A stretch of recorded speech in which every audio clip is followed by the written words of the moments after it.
Al hablar de familia, quiero empezar dirigiéndome primero a los jóvenes.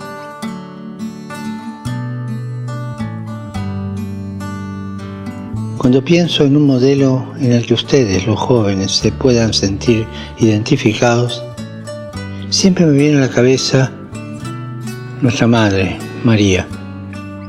Su valentía, su saber escuchar y su dedicación al servicio. Ella fue valiente y decidida al decir sí al Señor.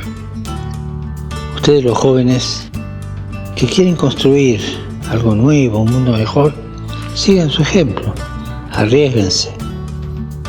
No olviden que para seguir a María necesitan discernir y descubrir lo que Jesús quiere de ustedes, no lo que a ustedes se les ocurre que pueden hacer. Y en este discernimiento es de gran ayuda escuchar las palabras de los abuelos. En esas palabras de los abuelos van a encontrar una sabiduría que los va a llevar a ir más allá de las cuestiones del momento. Le van a dar panorámica a las inquietudes de ustedes.